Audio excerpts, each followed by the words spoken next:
ମୂଳରେ ତିନୋଟି ଘଟଣା ରହିଛି। ଗୋଟିଏ ହେଉଛି ମମତା ବାନାର୍ଜୀ। ମମତା ବାନାର୍ଜୀ ଦିଘାରେ କହିଲେ ବେଙ୍ଗଲର କୌଣସି ଭାଇ ଭଉଣୀ ଯିବେନି ପୁରୀ, ସବୁ ଦିଘା ଆସିବେ। ସେହି ସକାଶେ ମମତା ବାନାର୍ଜୀର ଯେତେ ଆଣ୍ଟି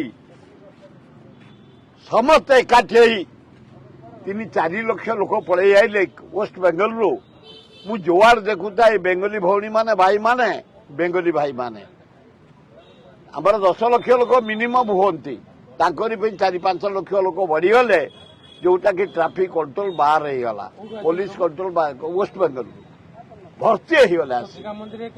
ନା ନା ସବୁ ପୁରୀ ଜଗନ୍ନାଥଙ୍କୁ ଦର୍ଶନ ନ କଲେ ବେଙ୍ଗଲୀ ଭାଇ ଭଉଣୀମାନେ ଖାଇପାରିବେନି, ଶୋଇପାରିବେନି। ପୁରୀ ସମୁଦ୍ରରେ ନ ପୁରିଲେ ତାଙ୍କର ହଜମ ହବନି।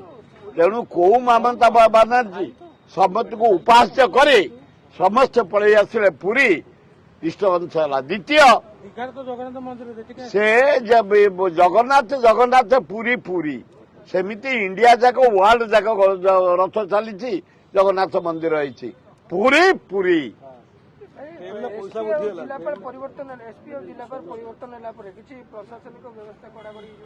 ହେଇଯିବ କାରଣ ଏ ଯେ ଗଲେ ଖୋର୍ଦ୍ଧା କଲେକ୍ଟର ଜଣେ ଭାରି ଦକ୍ଷ ଲୋକ, ଭଲ କାମ କରୁଥିଲେ।